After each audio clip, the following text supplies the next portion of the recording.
Hey guys, it's Blaise. Welcome back to Coaching with Blaise. Today we're going to talk about a really fun coaching topic, and this is what I go through with all of my clients, and I can go through with you if you are interested in one-on-one personal training, and that is, wait for it, non-negotiables. So we are going to talk about my 6 non-negotiables. And while you're listening to this, think about what the non-negotiables would be for your life. And the reason that these are important is because they set our lives up at a standard so that we're never falling off the rails and we're never feeling like it's 5 steps forward and then 4 steps backwards. So having non-negotiables has changed my life. It's something I pretty much do every day. These don't have to be the biggest commitments that you can think of, but rather you want these non-negotiables to feel challenging but doable. And I love these because they keep me on what I call the straight and narrow. And I know that that is maybe not something that, I don't know, I think being on the straight and narrow when I was younger was kind of like looked down upon because people wanted to be like badass. But now that I'm older, I'm really enjoying just this really calm, healthy lifestyle that I have had for many years. And so I want to share with you what my non-negotiables are so that you can decide what is going to be great for you. And before we get into it, please feel free to like and subscribe down below. Leave a comment of one of your non-negotiables and let me know what you think. I'm doing this channel to reach more people. So if you listen to this and someone you know could resonate from this message, just send it to them. Someone who needs some non-negotiables in their life. So let's go into my 6 non-negotiables. The very first one is going to be 7 to 10 hours of sleep. And this sleep hygiene is something I will not compromise on. Whether I'm traveling, whether I'm in a relationship or not, I have to get my sleep. I know I need my sleep. I know it's important to me, and it's just not something that I'm willing to give up. So you want to look at your sleep hygiene. The science is showing that people who say they only need like 4 hours of sleep, that's actually such a very small subset of the population. And the reality is that, like, I think it's 90% of people do need that 7 to 10 hours of sleep. Some people need more, some people need a little bit less, but we have to prioritize getting our sleep and taking care of ourselves, because sleep is what allows us to rest, rejuvenate, recover, helps us with our memory, helps us with our brain. And I know I want to have like a big juicy brain. I do not want to get dementia or Alzheimer's or any of those things, and sleep is a huge factor for this. So this is important. And the other thing is, if you feel that you're struggling with sleep, the coaching I'm going to give you right now is set your day up to get good sleep.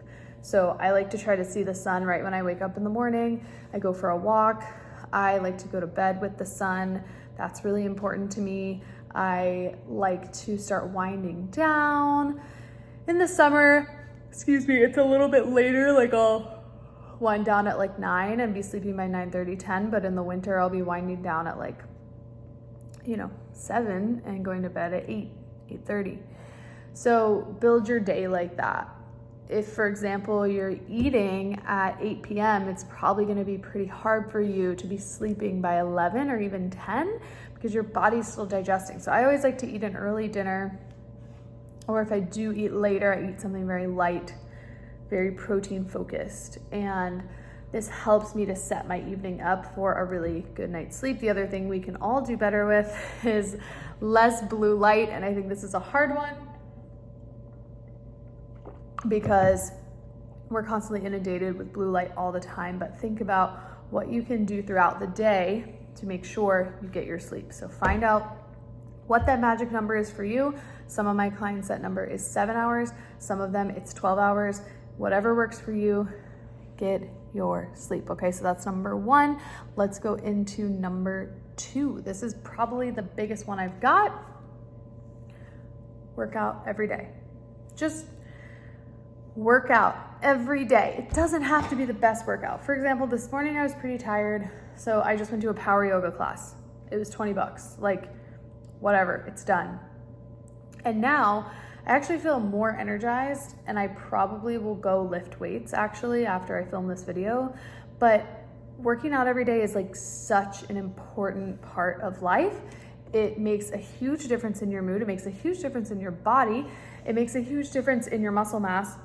You guys know I'm a personal trainer. There's pretty much no reason why we shouldn't be able to move every single day, at least for 30 minutes, if not an hour. So this is a huge time management thing, and I've talked about this in other videos, is like, if you cannot time manage yourself, you're not gonna be able to work out every day, because the reality is we're so busy, we all have so much shit going on. Like, how are we really gonna make the time for this? The reason and the way that we make the time for this is we prioritize it, we make it important. So you have to put it in your calendar. Sometimes I'll look and see what classes are available at the gym that I go to, or what times do I have in between my training sessions that I can commit to my workout. And then I will physically put my workout in the calendar so I don't miss it. Okay, this is huge. So thinking about your workouts, and remember, it doesn't have to be the same thing every single day. In fact, I like to do something different every day. So for example, yesterday I climbed, and the day before I climbed outside. And that is quite tough on my chest. So today I went to power yoga, which was actually really nice because I was like opening up my chest, because I actually have this like intense tightness in here from pulling too hard. And then this gal wanted to climb today, and I was like, no, I'm not gonna climb. Even though I wanna climb every day, it's really not good for my body. So I'm gonna go to the gym, and I am going to lift weights and do the opposing. So thinking about and making sure you're getting in the opposite muscle group. So instead of pulling when I'm climbing today, I'm gonna be pushing, and that's gonna be really helpful. So don't go on this crazy ass bender doing like swimming every single day or doing weightlifting every single day. I mean, technically you could weightlift every day if you were switching muscle groups, but do something different every single day. Walk one day, run the next, bike the next, lift the next. Think about the cross training. This is an important non-negotiable. Okay, so that's number 2. Let's get into number 3 that's changed my life. I've talked about this a little bit before, but that would be getting 12,000 steps a day. Let's see where I'm at today. Oh my gosh, I'm already at 10,231. That's crazy. It's only 2 o'clock. But yeah, this has changed my life.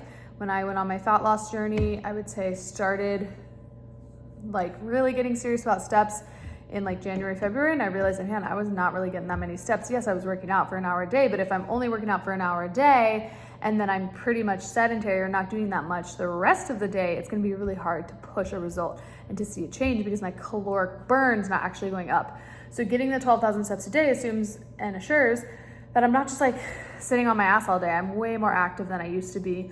I'm also dog sitting right now, so I'm walking with the dogs quite frequently, but this is a non-negotiable. Even on the days that I have rest, that I have time off, I still will get my 12,000 steps. So the only reason I wouldn't get them is if I did, for example, a massive climb that happened to not have a hike off, right? And the climbing, it doesn't really show on my step count. It'll be like, you got 3,000 steps today. And I'm like, I climbed 2,000 feet. Like, what the fuck? Which I normally don't climb 2,000 feet, but let's say that I did. That's a huge one. I think everyone should have that non-negotiable. And the 12,000 just pushes it a little more than the 10. And I think the 10 is, I don't know, kind of boring. So I do 12. The next one, number 4, is going to be 100 grams of protein at least. So the reason I'm giving you a lower number and I'm giving myself a lower number is because I want to set myself up for success. So if I try to push every single day for like 150 grams, I can do it like half the days, but I won't be able to do it all the days, and I want to be successful. Non-negotiables are about picking something that you can actually sustain. And so I find I can always get 100 grams. So in the morning, I have protein powder that's super clean, and then I have 3 eggs, and then maybe like a quarter pound of ground beef. And that right there is 50 grams at least of protein. So that already sets me up. Why am I so yawning? Oh, it's because it's 2 o'clock. I'm yawning because it's 2 o'clock, and that's normally when I crash a little bit.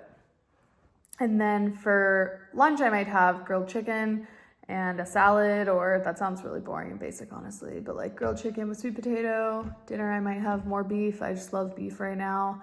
Some eggs, etc. It's not that hard once you start seeing protein as your main macro. So like protein, carbs, and fat, like, yes, you can eat carbs. Yes, you can eat fat, but like put the protein forward, and your body will literally change. It will fucking transform. okay? So I always get 100 grams of protein every single day. Some days it's more, but most of the time it's always at least 100 grams. So that's another non-negotiable. 2 more.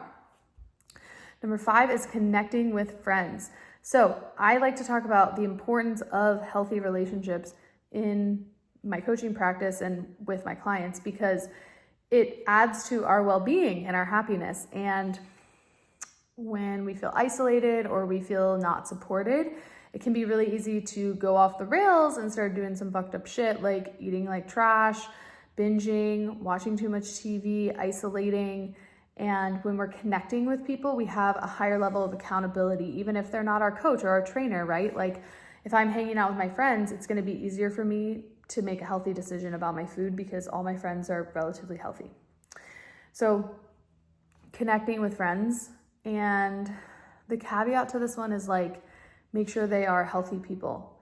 If you're around people that drink too much or smoke a lot of weed or smoke cigarettes, there's just no benefit to any of those things. I think weed is like the one exception where if you want to take an edible before bed, or, like technically ingesting weed in a non-smoking form, the only long-term downside of it is short-term memory loss, which is not ideal, but I guess what I'm saying is it's like the lesser of all the evils. However, if you're just sitting around with your friends and like smoking weed every day, or you're like, I just smoke after every meal. I knew this guy who would smoke after every meal to ease his stomach, whatever. It's just not healthy for you. Smoking is not healthy. Alcohol is not healthy. There's absolutely no benefits to drinking alcohol. So if you're connecting with people, make sure you're doing it in a healthy way. You can go for a walk, you can go to the park, you can go for a hike, you can ask them if they want to work out with you because you need the accountability. I do that all the time. Go for a coffee or just a soda water. Sometimes I go and sit at the bar with friends. Connecting with people in your community feels really, really good. It's just what we're meant to do. We're not meant to live in a vacuum all by ourselves. I will say I have gotten a little more like introverted as the years have gone on, but I generally like being around people and I make it a priority and I do it every day. That's a non-negotiable. The last one, the sixth non-negotiable that I have is, I started this a few months ago, but I just take 5 minutes to do box breathing, which is where you do an inhale for 4 counts, you hold for 4 counts, then you exhale for 4 counts, and then you hold for 4 counts. I made a video about it on my channel, so you can look at that, but that's been really, really helpful for me because I am prone to anxiety, as some of you all know, because I've talked about it on here openly. Breathing really helps. Like, when's the last time you checked in with your breathing? It is the source of life, and yet we do it consciously pretty rarely. So ever since I started freediving in January, I learned how important my breath is and how important it is for me to just be connected in that way. So I want you to think about, are you taking deep breaths every single day? Even if it's 2 deep breaths a day, this has changed my life. It doesn't have to be this crazy spiritual thing, this, oh, I'm thinking of nothing, I've completely emptied my mind. No, just sit down and take some deep breaths. That's all you have to do. That is my 6th non-negotiable, my last one for today's video, and I hope this really, really was helpful for you. If it was, please like and subscribe. If you have any questions, let me know. If you're interested in one-on-one coaching, I have a few spots available. I've been doing this for 11 years. I am a certified personal trainer through ACE. I'm not just a random person on the internet yapping about shit I don't actually know. These are things that my clients do that help them. These things help me. I hope you love the video, like I said, and I will see you on the next one. Ciao.